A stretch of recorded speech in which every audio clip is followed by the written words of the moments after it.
Hey guys, and welcome to another New World video. In this video we're going to be having a look at monster types and how exactly you can improve your damage while fighting the different types of monsters. So let's get into it. Although you may have done research and created the best build and gathered the best weapons for that build, sometimes you may just simply feel underpowered, or that solo play is difficult in New World. It doesn't have to be if you understand how strengths and weaknesses system works.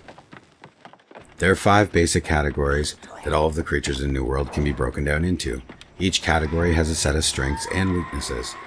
Once you know those, you will find your damage and progress will increase. New World has a system built into the game that is meant to explain this, but is not very intuitive, and you may not have even noticed it if you're not looking for it. If your damage type is strong, for example, against a certain foe, it will appear as yellow, with an upwards facing arrow beside the number. Alternatively, if it is weak, it will be blue, and with a downward facing arrow beside the number. Now let's have a look at the creature categories. First we have the Ancients. These creatures can easily be spotted because, well, they're skeletons. They are usually found around ruins, and the expeditions that you are going to be facing them in are the Starstone Barrows, the Lazarus Instrumentality. If you get invited to a group for these expeditions, keep in mind these are what you will be facing. They are very strong against fire damage and slash, so they will always take reduced damage and feel more difficult if you're using these types of damage. They are weak against strike, void, and lightning damage, and will take more damage from these types. So if you're a fire staff user, you may want to consider changing to a warhammer, which is ideal for crushing these mobs. Next up are the Lost. These are the NPCs in New World who have lost their minds. Much like Smeagol in Lord of the Rings, they can't die due to the nature of the island, and over time they have become twisted and mad. They are found scattered all over the NPC farms, villages, and found in the Amarine excavation expedition. They're very resistant to void and thrust damage, but very weak to strike, ice, and nature damage, making the Ice Golem and Warhammer a very, very strong combo if you're facing these. The Corrupted. The Corrupted are a very diverse grouping of creatures. They can be animals, demons, NPC humans, all sorts of creatures. How you identify them is they will have a red glow. Early game, you will only really see them in corrupted portal areas. However, as you venture north, you will get closer and closer to their home area. You will also be facing the Corrupt in the Depths and the Dynasty Shipyard expeditions. The Corrupted are very resistant to strike and ice, so unlike the Lost, it may be time to put away that Great Hammer and Ice Gauntlet while facing these creatures.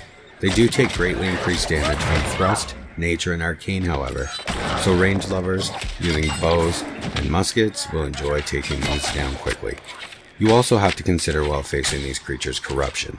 This will build up over time, depleting your Corruption meter, then doing damage to you. There are perks available on armor that add to your Corruption meter. So if you're finding this to be a problem, look for those traits.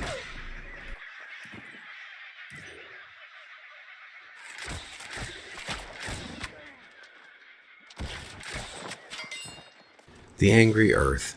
This group of creatures can easily be identified because they appear to be made of vines and wood. They are, in the lore, the servants of the Corrupted and are associated with the Blight. Angry Earth take increased damage from slash and fire, but are resistant to thrust and lightning, which is fitting, chopping them down with your hatchet or great axe or burning them because they appear to be made of wood. Another thing to keep in mind while facing the Angry Earth is the Blight. It is a green glowing poison that is placed on the ground or surrounding them. Avoid this. But if you can't, there are tinctures and perks available that will remove blighted status or provide you with increased resistance to it. The last group we'll have a look at are the Beasts.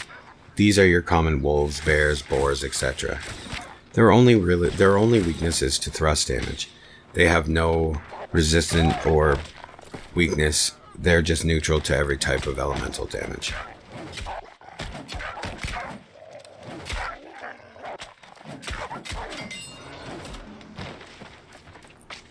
Well, I hope that this helps to explain why at times you're finding things more difficult, and maybe this will help you progress more quickly to 60.